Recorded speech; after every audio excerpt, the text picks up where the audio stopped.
Great. Well, welcome everyone. I'm Matt Russell. I'm an extension specialist with the University of Minnesota.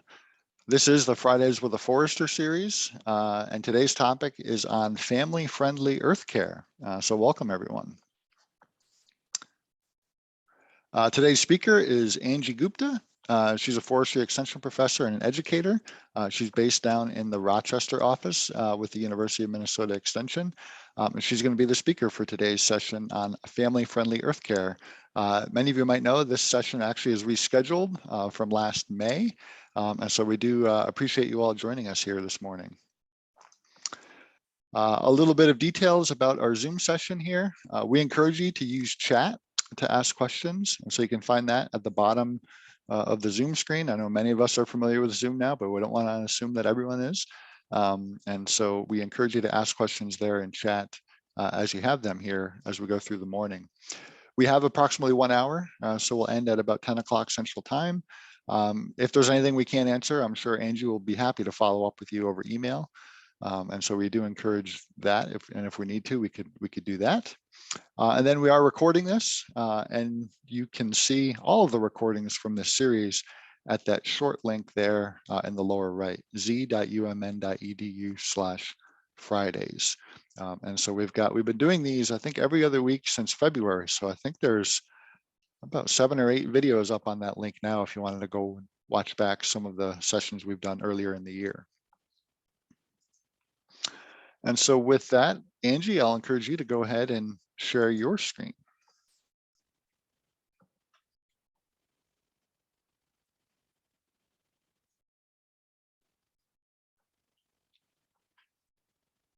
Oh, it looks like you're muted, Angie.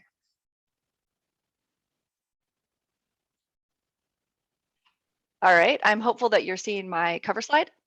Yep, looks great. Excellent. So thank you for joining us today. Yeah, this is a sort of a redo from in May, but I'm glad you're here and it's being recorded, so anybody that misses it can watch it.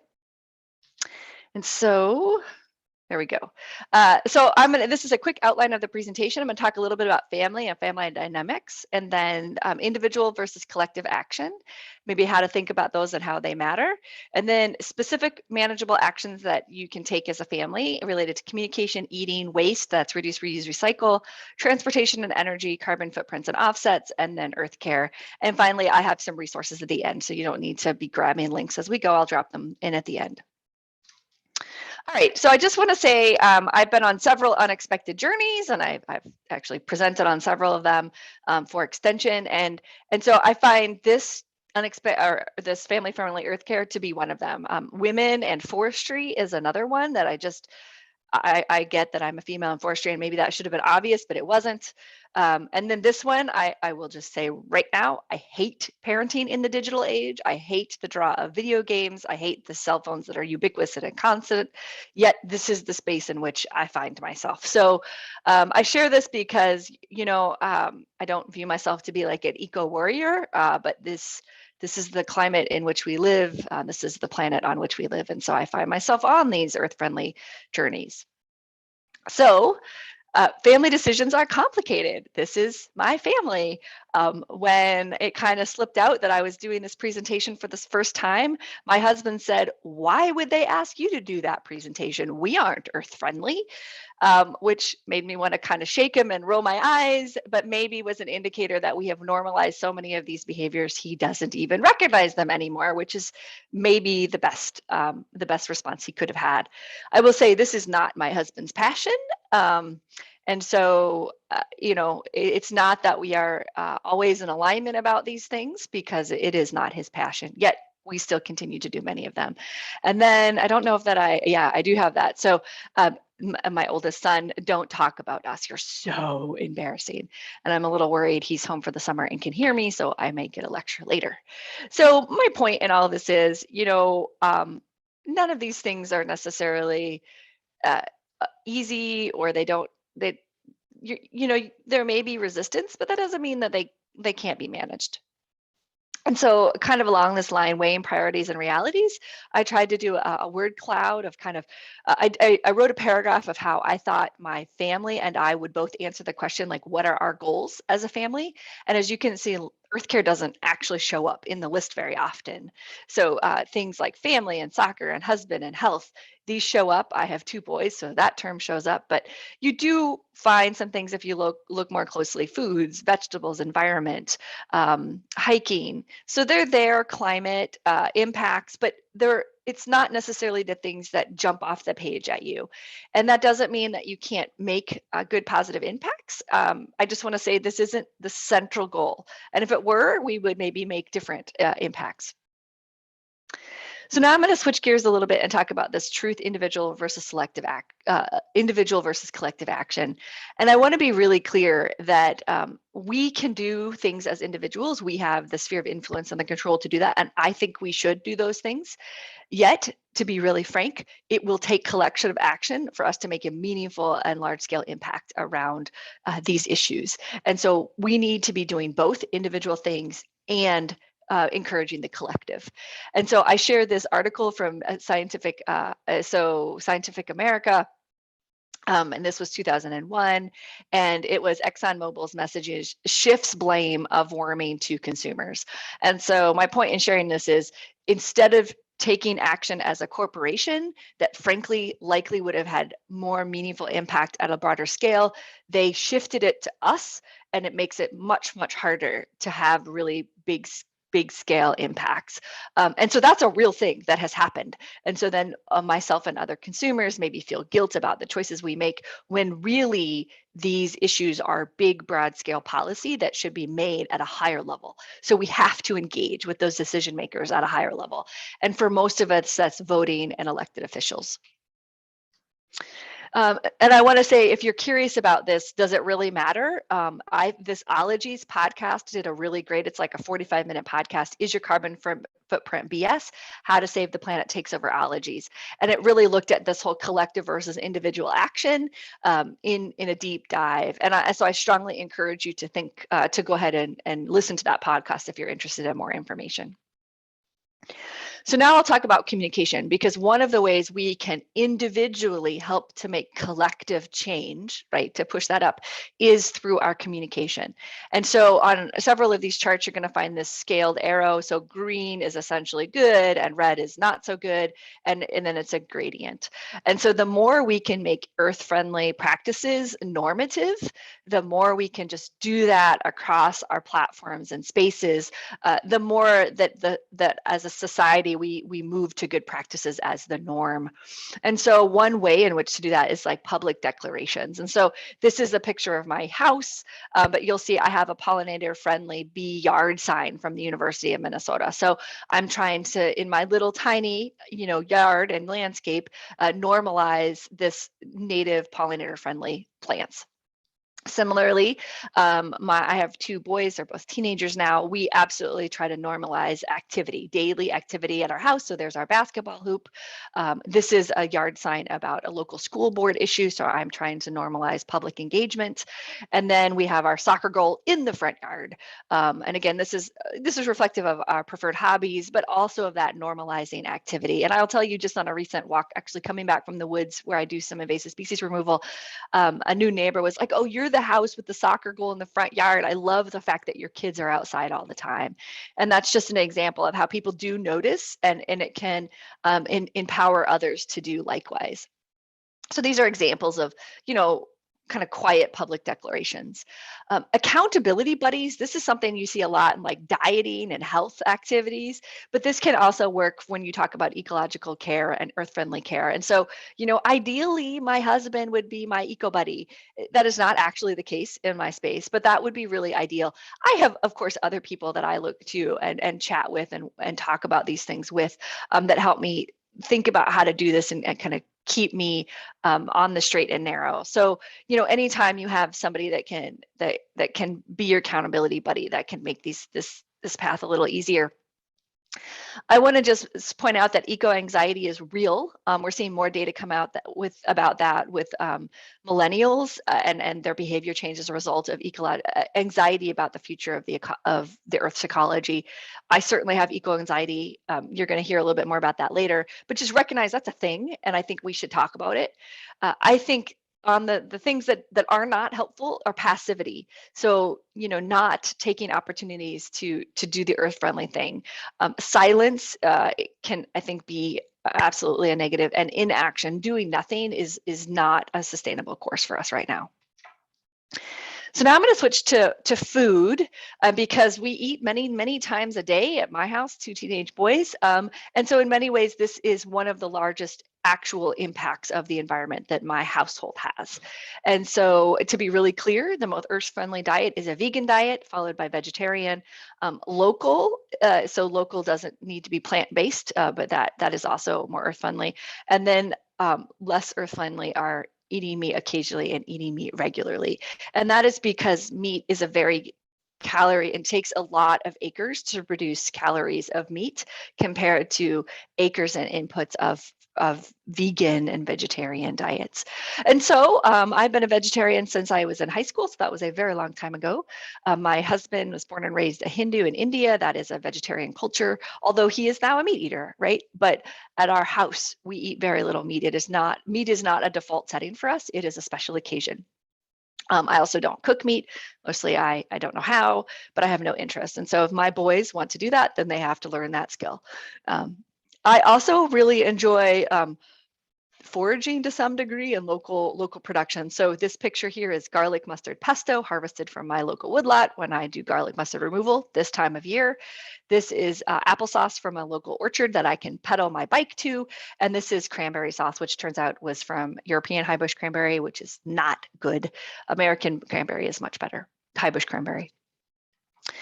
And this started young, right? So feeding the family is a daily activity.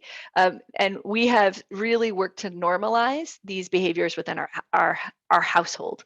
So we have normalized, at least tried our best to normalize making healthy choices. And I'll talk a little bit more about that.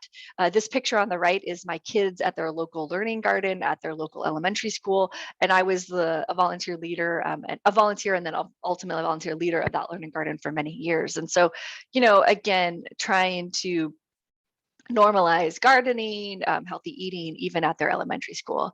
We do eat mostly vegetarian, as I said. We do eat a lot of local, and I will talk a bit about how we do that isn't, in my opinion, super cumbersome in a moment. And again, the more you can institutionalize these choices, then I think the easier it becomes. We work a lot to share this effort. So again, the community garden at the local elementary school is one example of that. I have a couple others. So we're helping other people see how it can be done. And then let us be very clear, this is not an effort for perfection. I have no aspirations of eating 100% vegan local diet. That is not the space in which I'm going to live in for the foreseeable future. But every change that we make can be a positive change. So one of the ways we institutionalize eating local produce is through community-supported agriculture. And we are a member of 2 different CSAs. And these are essentially where we buy a small share of a farm and then we get produce from that farm. And so one of them is by and large a vegetable box. My last of 3 spring vegetable boxes came yesterday. And then we get 2 shares of an egg CSA from a different farm. And so that means that either every week or every other week, depending upon this and that and the other, I get this produce delivered to my house or to the farmer's market or some third party location, and I pick it up and I don't have to shop for it. I don't have to think a lot about it. I get to eat local produce that is, typically good for me, fruits and vegetables and eggs, which is a good source of low impact protein. And so here's what a box would look like. This is actually 2 weeks worth. It can be a lot. There's a learning curve to figure out how to use all that so you don't waste it. This is a partial box, just looking down into it with some of the things that might come. And they're not all perfect. These eggs are pretty ratty, these apples are pretty ratty, but I know how to use ratty apples. That doesn't bother me at all. And it means that the farm can get rid of this produce that might not be high quality if they're going to do farmers market sales. Then similarly, the eggs, this is this is sometimes what it feels like, right? We go through a lot of eggs at my house, and so I finally upped it to 2 dozen a week.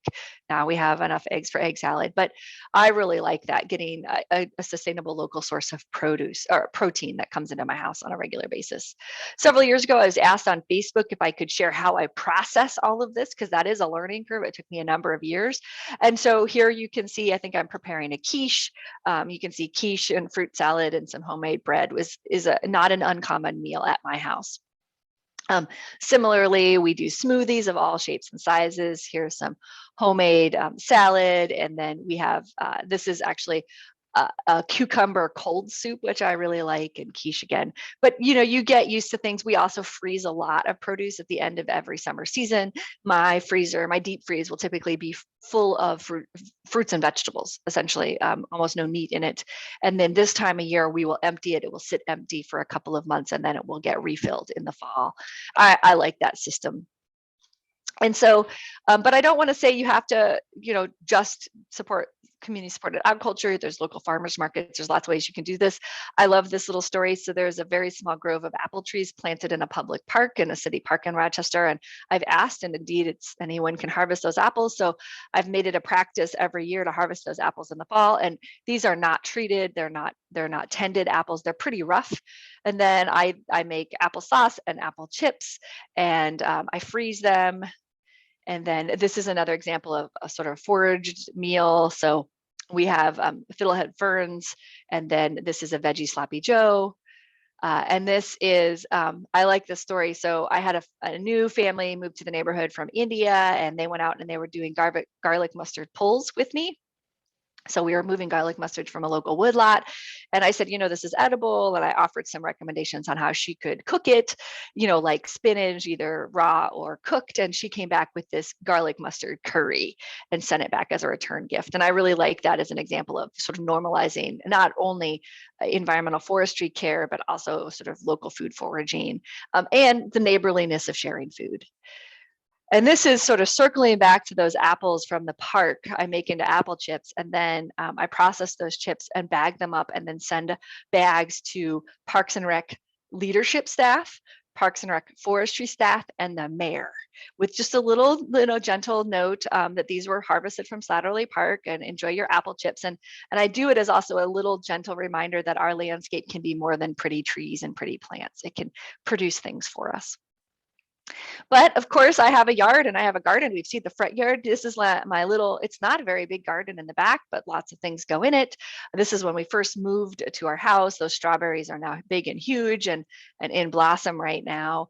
Then of course, I often plant tomatoes. I have gooseberries planted in my landscape edging. So I enjoy gooseberries. They're ripening now. I'll just put it that way.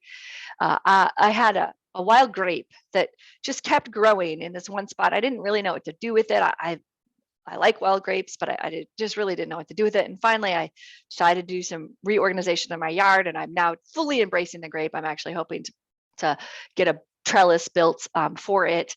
But every year now I make dalmate. So, it's grape leaf wrapped food, and so I put leftovers in there and I steam it all up, and I really like it. And it's kind of a fun thing to do from that vine that's growing out back from my bedroom window. When I say we share and normalize this, we share the work of cooking at my house. So this is a picture from the U.S. Health Department about the food, the volumes of food that you should have on your plate at any one time. So there's a magnet of this on our refrigerator. And for many, many years, my children have been responsible to make at least one, I think it is 2 meals per week now for the entire family. It meets all of our food groups. And so we really do share that load.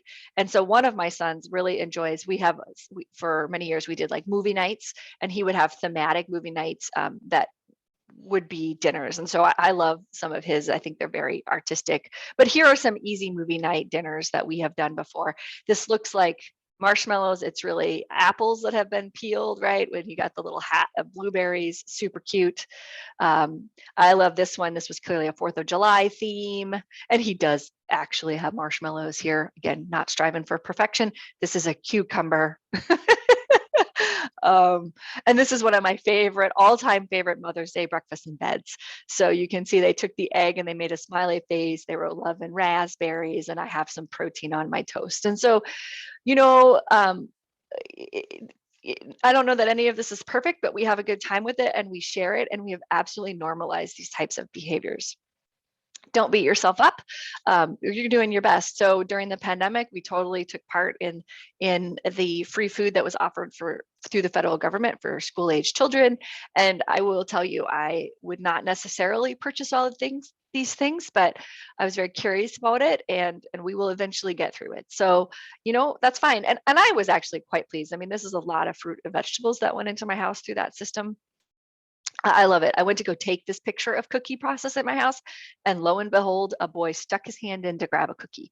So we certainly are not opposed to making sweets and snacks, and my boys eat a lot of them, I'll be frank, but we try. That's my point. So now I'm going to talk about consumption and waste. So reduce, that essentially just means buy less, reuse, recycle, and compost. You've probably heard of all this before. And the least desirable outcome for all of these is it all goes to the landfill. And so the more we can reduce these things, the better off that we're going to be. And so I will not be talking about composting. I just want to kind of own that right now. If there are other resources on Extension's website, if that is of deep interest to you, I would direct you to those resources. I will be talking about recycling though. So I think it's important to know where your waste goes, and that is an incredibly local issue. So I know that in Rochester and Olmsted County, where I live, we have a waste to energy facility. My garbage goes to the waste to energy facility, gets burnt, and becomes electricity. I have called Waste Management, who is my recycling, and talked to them about exactly what can go in my recycling and what happens to that. And so we also have quite a large recycling center in Olmsted County, but this is very much dependent on where you are within the state and the nation. And so you may have to do a little investigative digging to figure out what can be recycled and what is actually getting recycled and what happens to your waste, because I think these things matter, but they're not easily known. I am a big fan of sharing clothes and purchasing and reusing used clothes. And so we get many of my boys' clothes show up on my front porch just like this. We have a circle of friends that I share clothes with and I get clothes from, and I really enjoy that. It's also a big money saver. And then we're a rummage sailing kind of family. This is, again, we talked about that normalization. This is my mom, and we're rummage sailing at her house. This is my stepdad. This is my coworker. These are my boys several years ago when they were younger, having a lemonade stand. And if you look very closely, you can see that they even have a recycle bin next to their lemonade stand. But I was also noticing just this year, as we got ready for Earth Day, that Goodwill had theirs Earth Day sale. And now that I can see that might just be a reason to have 20% off and move their inventory. But I do think that buying used is an eco-friendly proposition. And then, trying to make your items reusable as well. So to reduce that waste stream impact. So I'm going to switch to transportation, and transportation and energy are becoming more and more linked. So I'm going to just link them together here. So to be really clear, transportation, these, in my opinion, are the most earth-friendly approaches. So walk, bike, public transit, electric vehicle, hybrid vehicle, gas vehicle. And then if you have to have a second vehicle, it all starts over again. Electric, hybrid, gas. So the most eco-friendly approach is to not need a car, or not need 2 cars, or not need 3 cars.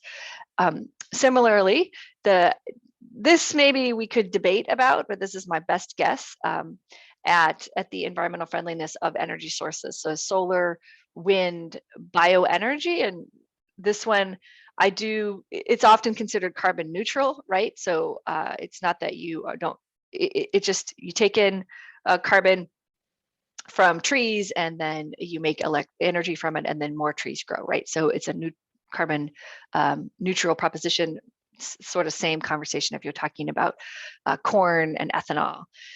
Nuclear, I will tell you, I struggle to think about that and where it lands in this scale, but it is not a non-renewable energy source like natural gas, oil, and coal. And so again, if you are unfamiliar, Jeff Jackson, my colleague, might have thoughts about energy, but it is all on the grid at this point. And so you don't have much control individually about where your energy comes. That is done at your provider level. And so I'll talk about that in a moment. And so one of the things we said to our realtor when we bought this house is the house must be walkable to the library and not uphill. I don't want to bike uphill every day. And I'll tell you, I get the crazy lady look, but that was an absolutely real statement. And this is the house that we got. And we really do use biking as an institutional form of transportation. It's not a hobby at my house. And so it turns out making decisions about where we live then makes that transportation source more manageable. And so I want to just say a couple of words about what makes there are, I think, some potential differences between a hobby bike and a transportation bike. And for my family, those include things like studded tires in the winter. We have fenders because, splatterback is a bad look at school and at work. And I have fenders on my pink cruiser. I am also a huge fan of baskets to carry goods and stuff back. My boys would prefer a backpack. They don't like baskets, but that is their choice. I will say these are not super expensive bikes, but they do get us to school and to work on a very regular basis. My boys have always walked and or biked to school, and I think that is really, really important, not only from a transportation perspective, but from their health perspective and their school and education. So I did think it was important that my colleagues at the University of Minnesota School of Public Health would like me to remind everyone that biking 3 times per week has a 20% reduction in obesity, cardiometabolic diseases, including high blood pressure, strokes, and diabetes. So not only can it be earth friendly as a form of transportation, but it can be really good for you physically. And so again, as I said, my kids have always biked or walked to school, but that also has implications, right? So this is the going to school outfit for winter that we had for many years. My boys walk through 2 pairs of boots a winter. And then I will say right now, there can be some community pressure about the appropriateness of having boys walk to school during Minnesota's winter. And what age is it appropriate for them to walk or bike to school? And those are barriers. But I feel like, again, normalizing this behavior, my family did it, and we tried to help other people do it. And I think that we did enable neighbors that wouldn't maybe have done it on their own, but do it now. And this bike, this is my old bike. The story with this is we started young. So I pedaled my boys to school on this bike, to their daycare rather, on this bike. And at the time, the only way, there was one daycare that was up a hill and there was a stop sign at the base of the hill. So I had 2 little boys in a trailer behind this cruiser from Fleet Farm, not a fancy bike. And the only way I could get up that hill is if the boys in the back cheered, "Go, mama, go, go, mama, go." If they didn't cheer for me, if they were not very pleased with me that particular day, I literally had to get off and push my bike uphill. My point, though, is we've been doing this from as early as they can remember. This is normal. As my oldest son turned 16, he doesn't necessarily love it, right? He's desperately trying to bum rides with all of his friends, but we have 1 car and 4 bikes. So even if he wants to drive, he still has to negotiate with me about access to the car. So some ways in which we can normalize this type of behavior, though, both biking and walking. And I concede that in many rural communities, these are fairly impractical. But for most people, they live in urban environments, and these are choices that are possible. So my boys did 4-H projects about bike safety. Here they are preparing for them. Here they are presenting at county fair. And then here we are participating in the Rochester Fest Parade as part of the bike contingent. We did that for many years. Here I am leading a tour of an extension forestry tour on bike, and I just did another forestry tour on bike in mid-May. So I have now 2 extension forestry tours under my belt on bikes. I would also like to give a shout out and kudos to Rochester Public Library. You can now check out a bike for free at the local Rochester Public Library. You can do daily checkouts. I think you can do weekly checkouts. I think you can do seasonal checkouts for a small number of people. And this was such a successful program that they went from standard basic pedal bikes. Now they have several types of e-bikes and they have cargo bikes. I think what they really learned was there were a contingent of people who had limited access to lots of public services. I think you can really read unhoused here, and that the cargo bikes enable them to get groceries and grocery shop without having to rely on some of our spotty public transit. So I want to give a shout out to that. Now I'm going to switch gears, and even within bikes, we're getting crossover, right? Because the e-bikes require electricity. And I want to talk about that. So I said, I outlined which types of electricity are most eco-friendly, but there's no way I as a consumer can mandate that. And it's not 100% true. You do occasionally PO people that are able to get their house off the grid, things like that. I will tell you, I have too many trees, and trees have a great deal of value. I'm not going to get rid of my trees. They reduce my, summer cooling bills and my winter heating bills. And so these are positive assets. But it means that I am completely dependent on Rochester Public Utility for where my utility comes from. And so it's really easy to find aspirations.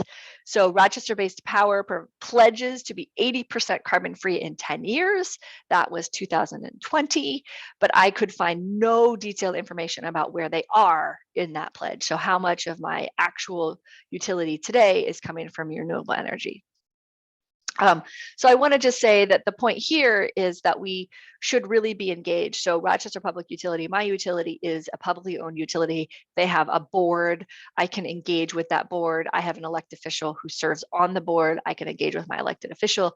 But this is where individual action kind of falls apart, and we need to really push collective action. We need to really push those utilities to go to these renewable energies. So vehicles, I'm not going to go down. Again, there are whole other webinars to talk about which type of vehicle and electric versus hybrid and their usability. There's whole conversations about that. I will do this though. It turns out that for gas vehicles, that the faster you go, the less energy efficient they are. And that is even more exacerbated with electric vehicles. So it turns out we have speed limits, and they are both for safety, but they can also be very impactful for your energy consumption. And so driving at the posted speed limit is not only the safest, it is the law, and it is the most environmentally friendly. And that is an action that we can take every single time we get in that vehicle, and it doesn't require a brand new purchase, right? It's just a behavior change that we can all make collectively. And I will tell you, as I have recently trained a 16-year-old, 15, now 16-year-old driver, we are in the deep minority of people that actually drive at the speed limit. So there's definitely a lot of room for normalizing that behavior. So now I'm going to talk a little bit about, again, what you can do at your home. There's something called a home energy audit for Minnesota. The Minnesota Department of Commerce has these home energy assessments. What that really means is that you can, I think everyone in the state, although it will happen through your local utility, but you can get a review of your energy bill, a blower door test. So they put like a fan in your door, and then they look for leaks outside, infrared scans to detect insulation level leaks, efficiency and safety testing of appliances. This is mostly for natural gas appliances. And then a thorough visual inspection of your attic wall, crawl space, foundation, basement, windows, doors, and roofs. And so we have had 3 of these between the 2 homes that we've owned. And I will tell you, sometimes it can be a bit demoralizing. I get a discounted rate. It's typically less than $100, I think, to have an energy audit done through my local utility. And then they give me what feels to be a laundry list of to-do items. And what I've sort of come to frame that laundry list as is, it's not a list that needs to be done in a week or 2 weeks or 3 weeks. It's a list that I keep. And then every time that we have to make a decision about insulation or new appliances or a roof or this and that and the other, I go back to that list and I say, look, is this a point that I can make an improvement based on my energy audit because it's time to replace or to do that? And so, Energy Star appliances, but I'm not saying run out and buy new appliances, right? But when there are those decision points, go back and reflect on what that energy audit said. And so I will tell you, as a result of that, the first energy audit, we did a bunch of insulation, right? So we re-insulated our attic, and then it turns out there was already insulation in our walls, so we couldn't do more, even though ideally it would have more. We also had to have a new roof put on, so that was a decision-making point. This is what, transitioning to LED lights look like. It's nothing sexy, but once you do it, it's done. And then I will say, so in that decision making, I'm going to back up a minute, inflection point, my furnace sort of blitzed out twice in the winter of 2020, 2021, to the point where it was becoming quite clear that my old furnace had reached its life expectancy and we were going to be in the market for a new furnace. So I thought I left plenty of time, blah, blah, blah. Turns out I didn't really, but I ended up sort of going back, I mean, what are the most energy efficient ways in which to do this, as I have to look at a new system. And a part of that, I ended up really wanting an electric heat pump. So I called our utility to compare our usage for, and they looked at my bill and said, oh my gosh, your house, which at the time had 3 adults and 2 boys living and working and schooling in that house, had the same energy consumption as a single person in an apartment. So yay, this felt like I had really done something right. Not to say that I'm done, but that indeed all of these small behavior changes and all of these small things that we had done had added up to something big and important. But I wasn't done. So I learned this from my utility company. That's all well and good. I still need a new furnace. Then I will also say that there's this normative messaging. This is the most classic way in which you see normative messaging is in your utility. So this is my natural gas. And you can see this is my old furnace. This is my new furnace, but here's the deal. Remember, I didn't want a furnace. I wanted an electric heat pump. That's essentially like geothermal, but using the air to heat and cool. And I could not get it because of supply chain issues last fall. So kind of unfortunately, the policy in Rochester requires that I have to have a fully backed up system. So I had to get an energy efficient natural gas furnace in addition to my heat pump. So that is where I would really like to be able to influence policy to change that, because it made the system quite expensive. But even with just the new energy efficient furnace, and I had an energy efficient furnace, it was just old, you can see this big drop in my natural gas utility. Now my heat pump is installed.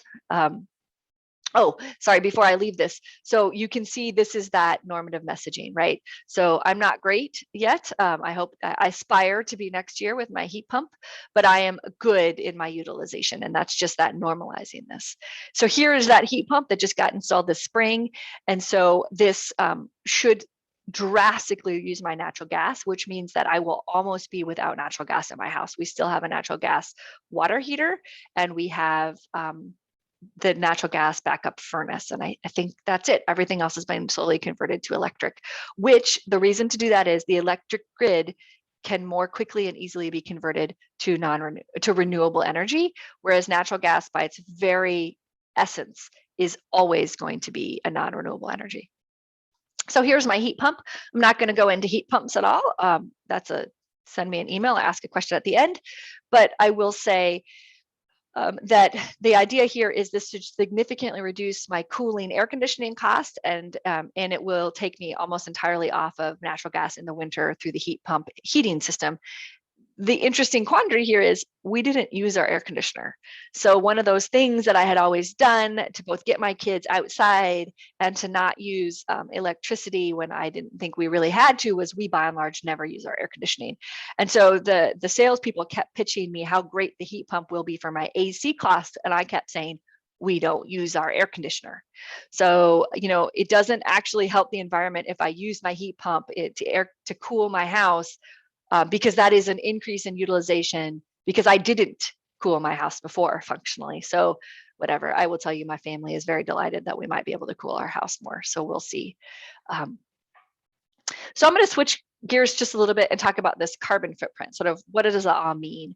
And so the definition of carbon footprint is the total greenhouse gas emissions caused by an individual, event, organization, service, product, place, or product. And then it is often expressed in carbon dioxide equivalent. And so I'm going to dive a little bit into this. So there are a number of carbon calculators out there in the world. The Environmental Protection Agency has one. Again, I'll drop these links in at the end. And then there's one called Cool Climate. It's used by a number of people. You see this one referenced on third-party websites, and that's out of University of California, Berkeley. So for a number of years, my climate anxiety has caused me to purchase carbon offsets for the amount. I started initially with our travel. We do enjoy travel. We do a lot of international travel. So think big, long plane rides. My husband's family is still in India.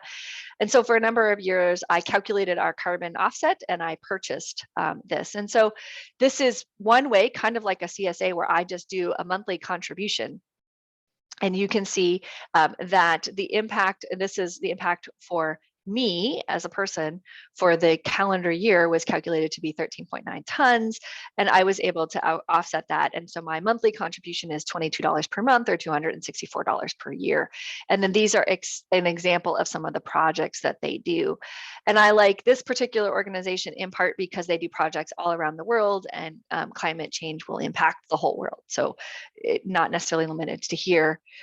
So this is just, if you're interested, I did this calculation using the cool climate model. And so for a family of 3 to fly from Rochester to Sacramento would cost the carbon equivalent of $152. And so I essentially just calculate that into the cost of our trip and then purchase those carbon comparisons. Another thing I like about this particular way of calculating is I kind of went down a rabbit hole and I tried to peel myself back, but this is me, and this is compared to the normal American. But what I think is really interesting is look at how much greater an American has an impact per capita than most of the rest of the world, right? And so we have an inherent disadvantage when we try to do this because much of our infrastructure is set up to be very carbon dependent. But that means that I think we need to take leadership on this issue because indeed our behavior and impacts, our collective and individual action has the most potential benefit, right? So asking someone in India to scale back on their utility may well be a reasonable ask, but their overall impact will not be as big because their total impact is less already. So this is a little bit about that collective versus versus individual action. So this is all I did with this series of comparisons was changed how much renewable energy my public utility put in. So again, I said already that I was unable to figure out how much of renewable energy RPU is currently using. I could only figure out their aspirations. So if I plugged in 40% renewable energy today through my public utility, then I was 37% better than the average American. If I did absolutely nothing different at all at my household, but changed that RPU contribution to 60%, you can see I'm 36% better. So a 5% increase. Again, I do nothing at all different, not even a thing, but I changed the renewable energy from my public utility up to 100%. And now I'm 45% better. So the difference between my public utility from going 40% renewable to 100% renewable is a 14 percentage point increase. So this is where it is very important for me to advocate to the decision makers at that public utility, at my state government, at the federal government, to really advocate for that change, because that makes a huge difference that I am going to have a really hard time achieving in any other way. So this is a different calculator. So I do this now very regularly. So we were calculating, is it worth driving or is it worth flying? And so my coworkers and I just actually got back from a road trip to a conference. And the first thing I did was calculate the carbon imprint of flying versus driving. And then I persuaded coworkers to drive with me. And then we just, it became even less carbon impactful to drive as a group. And so there are, again, another calculator yet again. I like this one because it really is easy to compare, but you can see for travel comparison, Rochester, Sacramento for 4 people, driving even all the way to California, one carbon CEU equivalent $34 versus flying 2.8 for $84. And so, different calculator, different impact, but you can see this significant percent change difference. So now this is my final thing, and then I will hopefully have time for questions in the chat. I see a few chats came through. So my family also, has done earth care, like more traditional, what people might think of. So when the pandemic closed everything in the spring of 2020, I had these 2 not quite teenage boys, or just teenage boys. And I said, soccer's been canceled, track was canceled, everything was canceled, but we need to get out and we need to move our bodies. And so I got permission from the local city forester to adopt a very neglected woodlot near my house. And so we went out on a very regular basis and did invasive species removal activities. And so we had friends. So these are my boys. This is a friend that we got to work out there with us.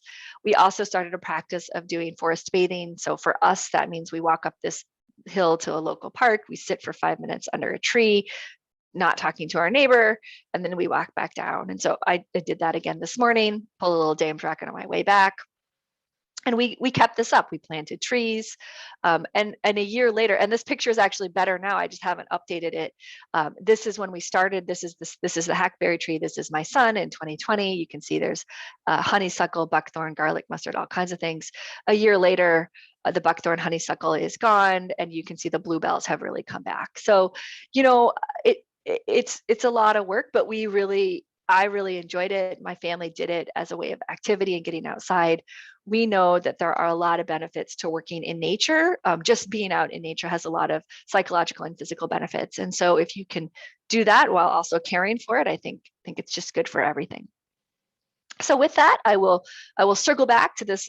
Family decisions are complicated, but so what did we do? It turns out we did a lot. And what did you do? So I guess the joke about this one is when I bought all those carbon credits, and just a few months ago, all of a sudden I spent kind of a lot of money on carbon credits one day, and my husband immediately texted me like, "What did you do?" And I said, "Look, that thing I told you I would do, I bought carbon credits, and carbon credits have actually gone up in the last couple of years. So I spent more on carbon credits this year because the price has gone up like everything else." And he goes, "Well, wait a minute. If I just bought them when I purchased my plane ticket." So the part I didn't tell you is my husband is now living and working in Sacramento. So he has to fly back and forth once a month to visit us. And it would be a lot cheaper. I said, "Well, fine, then you need to do it, not just talk about doing it. And then I won't buy them on a secondary market." So then he got onto Delta's website. And what I thought was really interesting about that, he very promptly sent this to me from Delta's website. Here is the cost of each of the carbon credits. So, and you can see that they are different. So here it is $12.06 per ton of carbon equivalent to do this project. So I could choose to buy that when I purchase my plane ticket to offset the plane ticket's carbon impact. However, this one out of the UK tree planting is $26.53 per ton of carbon credit, so about twice as much. And I could purchase this one. This one actually includes a 20% tax, which I thought was super interesting. And this one is in the middle, so reforestation in Kenya, 21.4. And I think as a consumer, I just find it really fascinating that all I'm doing is essentially buying a ton of carbon, but I get to pick what price I'm willing to pay for it, right? And so, I will also concede this is carbon credits, and I know Matt has quite a bit to say about this, and maybe he'll jump in, but it is a bit of the Wild West out there when it comes to carbon. So, pay attention. It is complicated, and I'm a kind of a big fan of diversification. So don't commit everything all in the same place, and kind of keep following it. But I do think that this is one way in which to help think about your carbon impact and also to potentially offset it. But there are many ways. So with that, I will drop all of these resources into the link, and I do think I have time for questions. So I'm going to stop talking and I'm going to stop sharing my screen. Great. Well, thank you, Angie, for that great presentation of just a wide array of earth care things that you can do. That a lot of them that involve the outdoors and certainly forests and everything like that. So yeah, great presentation. Again, if you do have questions for Angie, please go ahead and type them into chat.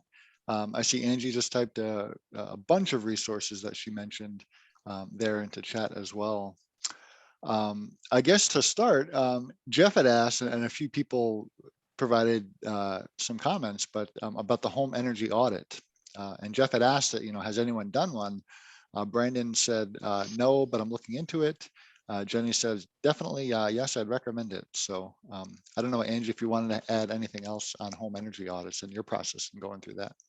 Yeah, so I can only tell you how it works where I have done it. But so that the initial slide I talked about was a statewide program. And so my understanding is the state has this initiative, and then that it's your local utility company. For me, it's Rochester Public Utility. It might be Peoples, it might be Excel Energy.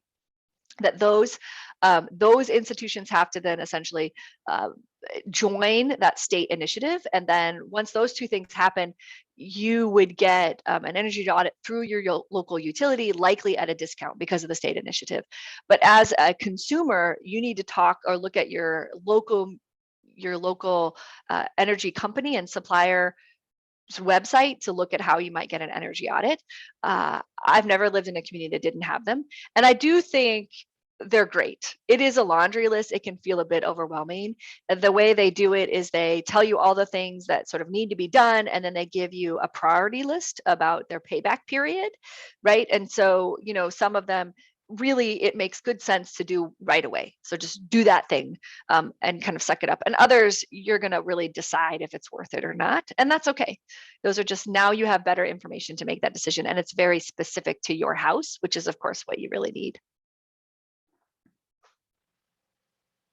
Great.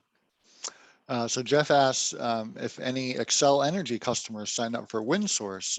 So that's a way of increasing wind power on the grid.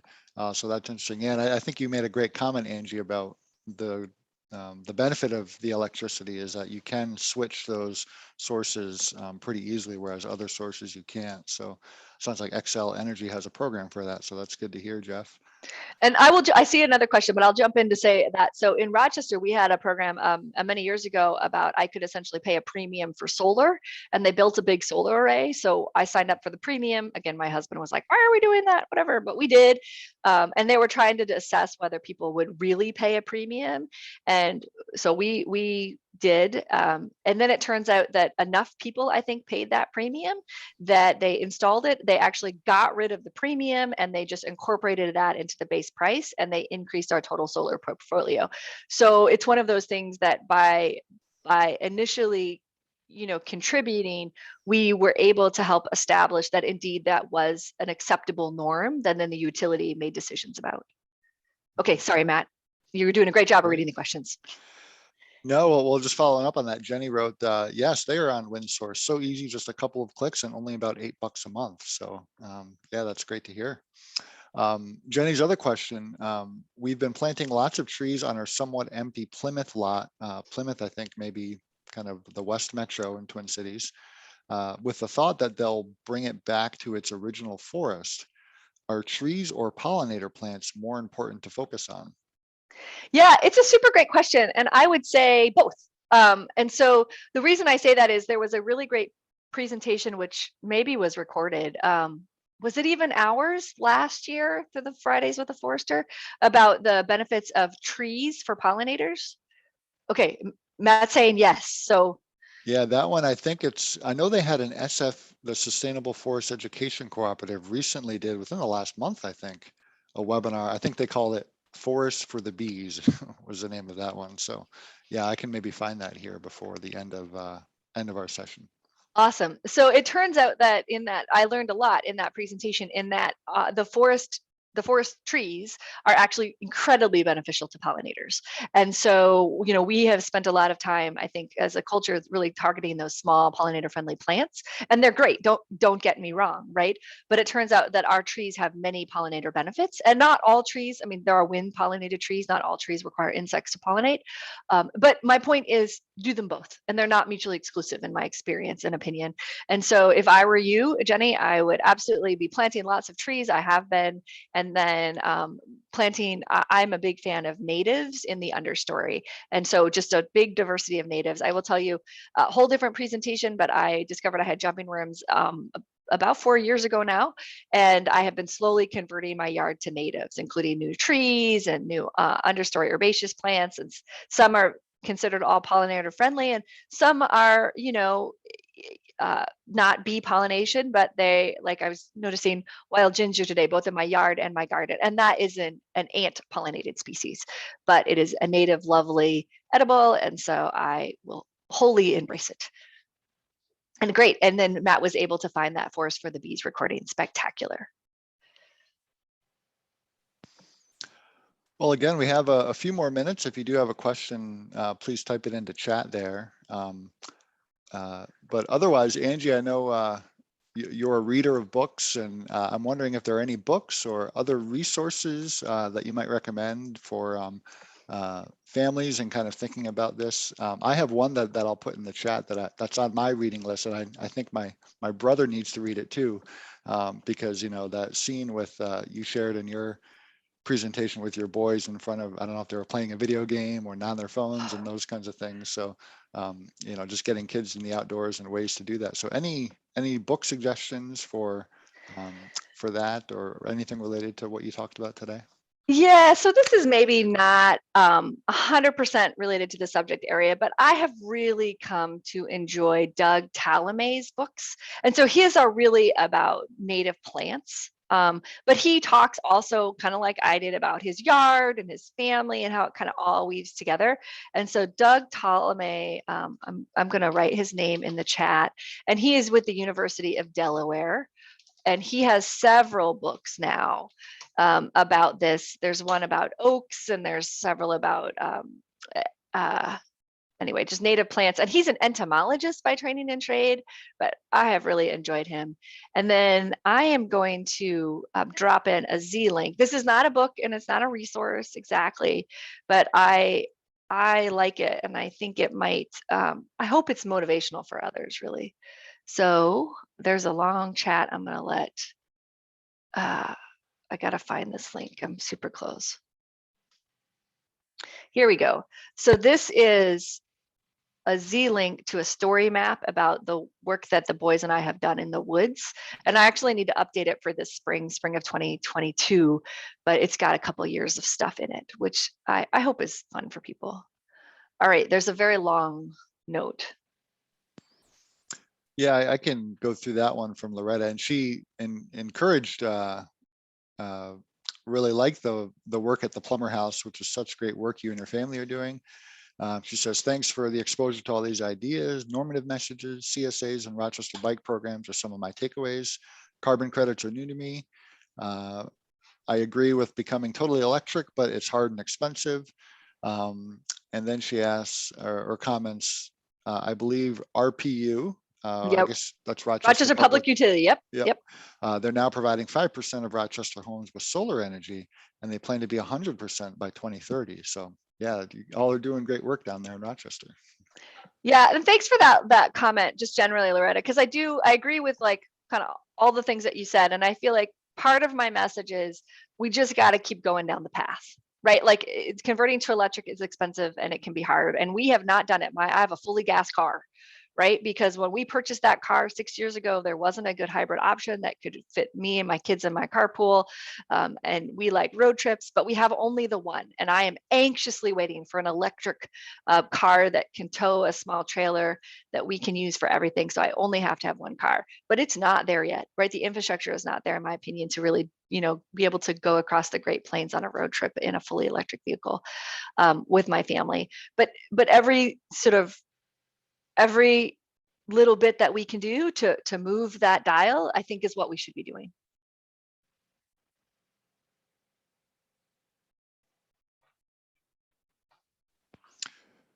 Great. I'll post a book. This is on my to read list for some of my summer reading. And it's the Amazon link, and it's kind of long. And by no way, I'm not promoting Amazon, but that's just the first thing that came up. There's a new book by Stephen Ranella, who's a conservationist, called Outdoor Kids in an Inside World. And so I mentioned my brother, who has 3 children, all under the age of 13. I often think that he might take some points out of that book. And some practical things to take home. So Angie, some of your slides kind of reminded me of that book as you were talking here this morning. And so I would like to say, I wrote that down. I look forward to reading it. That I feel like it's important that we enable parents to let their kids play outside.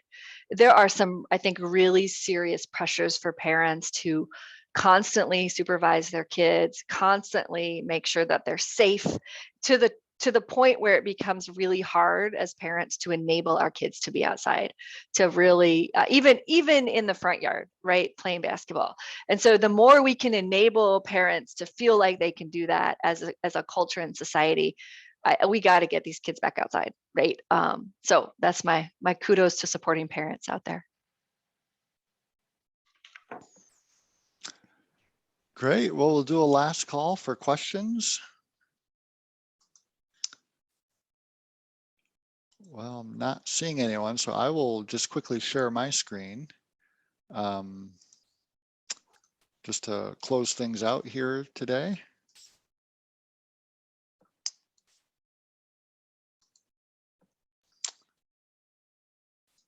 And so thanks again for joining us. Angela Gupta, her contact information is here again. She's based in Rochester. Her email address is there if you'd like to contact her. Do encourage you, and remember that this is recorded and we'll be posting it at z.umn.edu/Fridays.